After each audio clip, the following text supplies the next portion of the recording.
If you have ever been described as practical, sensible, or realistic, this episode may challenge you in an important way because sometimes the very traits that you're praised for become the ones that quietly limit you. And if you're a coach who knows that you are capable of more, but somehow you feel constrained by this being realistic and practical, then this conversation is for you. Hi, I'm Candy Motzek, the host of She Coaches Coaches.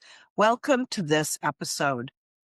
Listen to this phrase, be realistic, or this one, be practical. It's advice that sounds wise.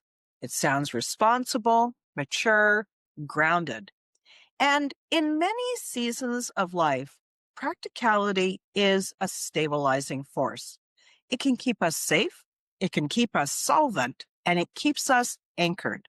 But there is another side to practicality that doesn't get talked about enough.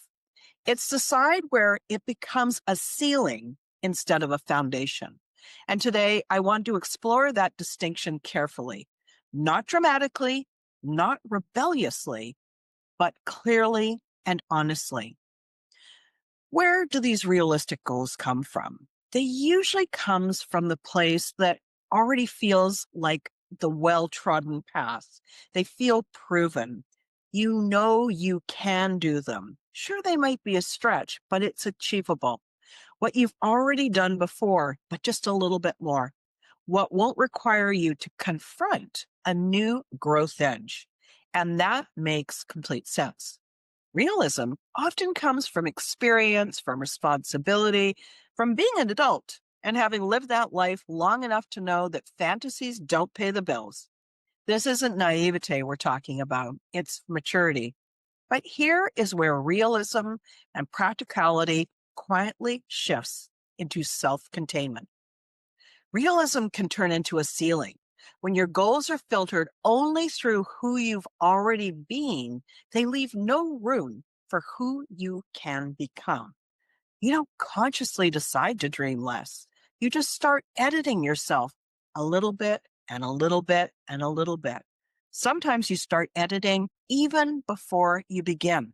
You tell yourself things like, that's not realistic right now. Let's not really get ahead of ourselves here. I should be grateful for how far I've come. None of these thoughts are wrong, but they are thoughts that keep you safe and sometimes stagnant.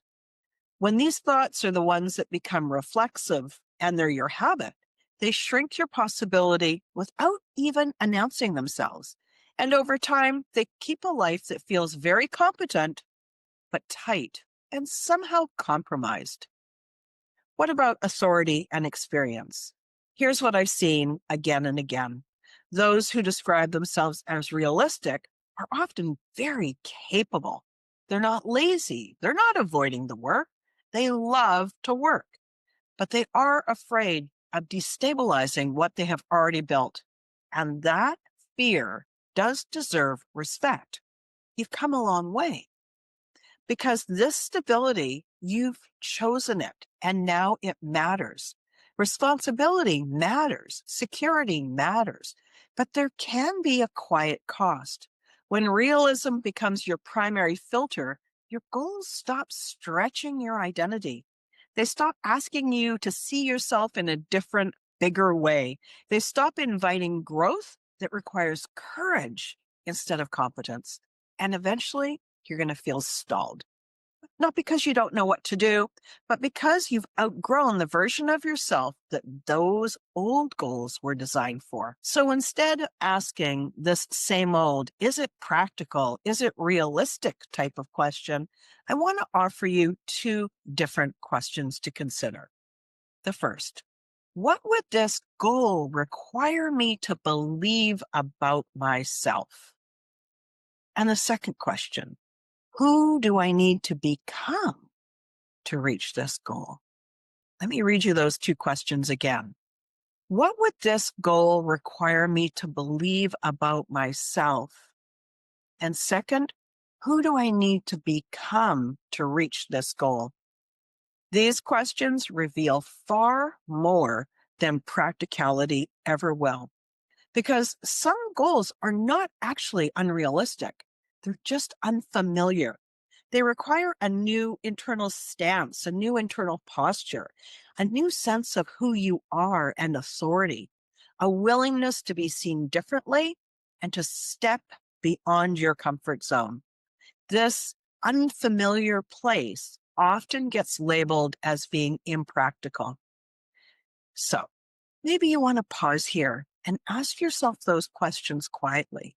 Or maybe you would like to ask yourself this question. Honestly, where might I be using that term practical to avoid discomfort? Hey, there's no judgment here. We're just noticing what might be the case. We're not solving a problem. We're not judging. We're just noticing what your current thought patterns are. This is just information, and information is often the beginning of an honest shift. If you're listening and this episode resonated with you and you're curious about what it might be like to work together, I'd invite you to book an introductory call with me. This first conversation is simply a chance for us to get to know each other.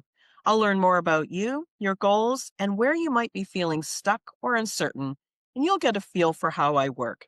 This is not a coaching session, and there's no pressure or expectation to move forward. If, after that conversation, I believe I can genuinely help you, I'll invite you to a second call where we can talk more specifically about working together. You'll find the link to book that first conversation in the show notes.